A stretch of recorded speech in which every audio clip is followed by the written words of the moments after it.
Well, hey, welcome back. Today we got this 96 Park Avenue. We bought for about 200 bucks. One thing cool about what we get to do for a living, we get to buy these cars that have these weird-ass problems and fix them, get them back out on the road, get another 100,000. But today, we have found something that just blows me away.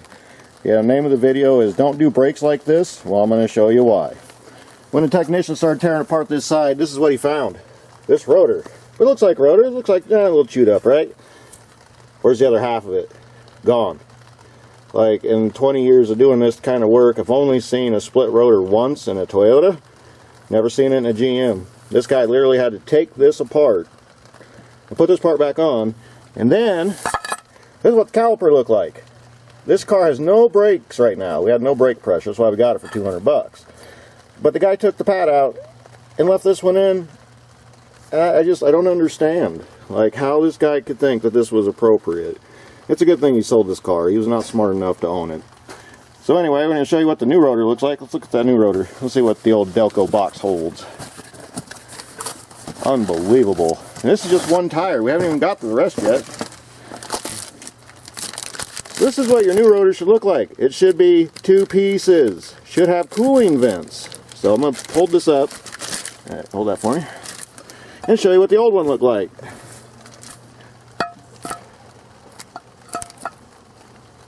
There's literally 3/4 of the rotor gone. So technician's going to go ahead and get this stuff put back together, but if we go through and find that the other 3 corners the same thing, of course we're going to show you the carnage. But I'm going to tell you what, if you have brake problems, if you're not confident, go to a store and get it fixed. This can kill someone, not only the driver but other people. And that's what gets me offended. I mean, this is just straight, like, I'm speechless. I mean, I've been looking at this for 2 hours, and man, like, I have motorcycles that have bigger rotors. I mean, this is a 3,000 or 4,000 pound car. It needs good rotors. All right, dude, start slapping stuff together. What you got? All right, so let's show you what it should look like in 2 pieces. Nice and clean, a little brake clean. If you do get new rotors, be sure to clean them. I forgot that there's grease and oil on them to keep them from rusting. It's a float rotor. It's going to do that. Hey, that looks good. That's like the best looking part on this vehicle so far. Alright, I'm going to let them put it back together, and then we'll check out the other corners and see if they're as bad. But this car had no line pressure, had no brakes, and we got it for $200. You got a hell of a deal. I think this will be a nice car once we're done with it, but it's going to take some time. It's going to take a lot of money and some parts. Probably about $400 or $500. How much you got into it so far? 700? Oh, wait, you haven't even opened the rear up.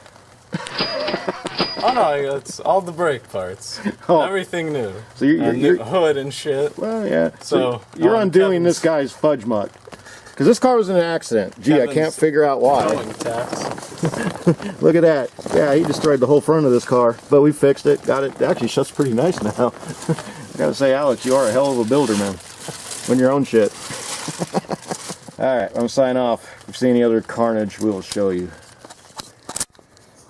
Oh boy, this car does not disappoint. I'm just going to show you, and I'm going to let the camera speak for itself. I think we found the other half of the rotor. Yes, he was engineering air-cooled brakes. Wow. That's the extra smarts there. Alright, so we're going to tear this apart, see what we got. I thought the other side was bad. I'm trying to figure out which side was worse. And you can see right there, like, all that weird red dusty stuff. I mean, that's not correct at all. But he had the tie rods done. He cared about steering, but not brakes. You gotta let me keep one half for a souvenir. This is carnage, man. It may not be pretty when it comes apart. Have to get old school on this baby. 1996 Buick. Is it Ultra? Or is it Park Avenue?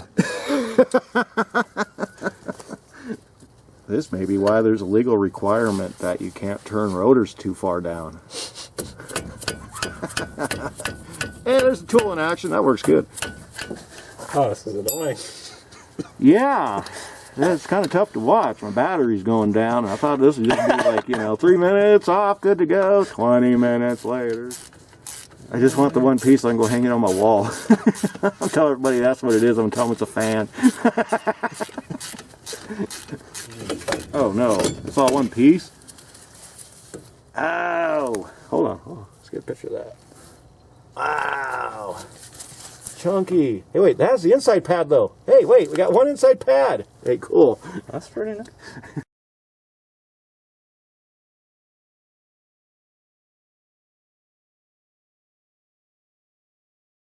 Okay, that needs pads. Okay, how are you going to get that apart? Hey, you got to get that apart. It welded. I can't believe we moved the car from there to here. Alright, so we got everything apart. Let's look at this for a quick second. Let's look at our air-cooled rotor. I mean, that looks like it belongs on an airplane. Or like, I don't know, a triple clutch setup in a transmission. Let's look at the brakes. Okay, what brake? Hub.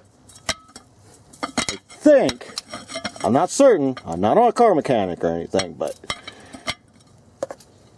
where's the other piece? Don't know. And there you have it. I mean, not even any pad material. Extended caliper. I don't know. Okay, well, we're going to do what we do best. Put this thing back together. New pot's coming soon. Welcome back, day 2 on this brake job. Got the fronts done, everything looks good there, but went to the back, and what I'm surprised here is that it actually looks good. I mean, yeah, you got some wear there, but overall, compared to the front, I'd have no problem just bleeding this out and put it back to service. But that's not what we're gonna do. Technician that owns this car says, "Hey, I'm gonna replace it all." I said, "Go for it, buddy." But this doesn't look too bad, so I'm really shocked here to try to understand why the front brakes died like the way they did, but then the rear brakes look beautiful. But that's how it is when you work on cars. You find stuff new every day, and it never ceases to amaze me what we see. Alright, we're going to get the other side off, but other than that, you know, it's pretty much business as usual. Alright, we're down to the final wheel here, and nothing really special to report here. We did have to fight with this other side. Let's see, what's that? Driver's side, rear tire. They had the Torex bit in there, and this side did not, which tells me the wheel cylinder was replaced on this side, and the other side was not. And we can confirm that. If you look at this part, it doesn't have the USA stamp like the other side had, so, you know, when ASC teaches you and you have wheel cylinder failure on one side, you're supposed to go to the other and do it. So that's pretty much the only thing we had. Other than that, just a lot of dirt because the rear brakes started doing more braking than they should have, and these rotors are probably, or drums are probably warped. So all new spring kits. You know, stuff's not too expensive, but again, do lawyers make good mechanics? No, but I bet you I couldn't go to court and get you off on a charge. So that's how it goes in this world. All right, we're gonna move on. We're gonna get this thing buttoned up. This car is gonna see another 100,000 miles.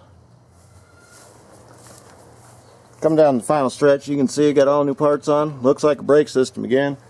Out of an overabundance of caution, we're going to replace the master cylinder, but I do want to show you what happens when you don't service the system.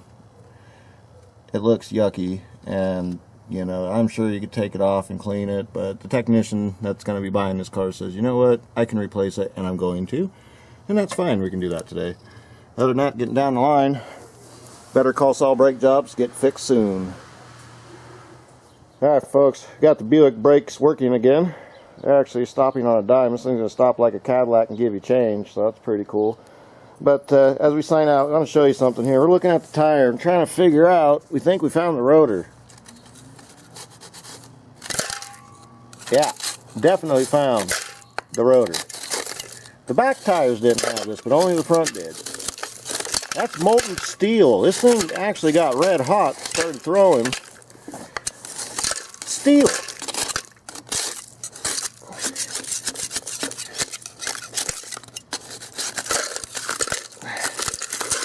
One thing about it, its steel will not stick to aluminum too well. No.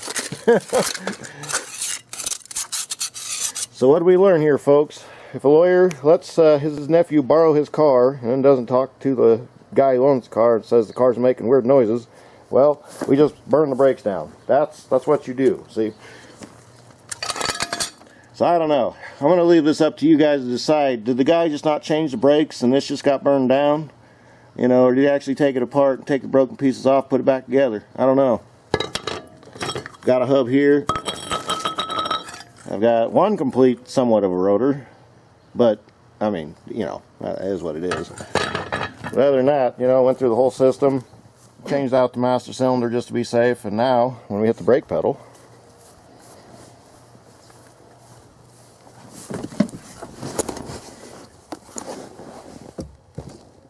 doesn't sink to the floor no more. We have brakes.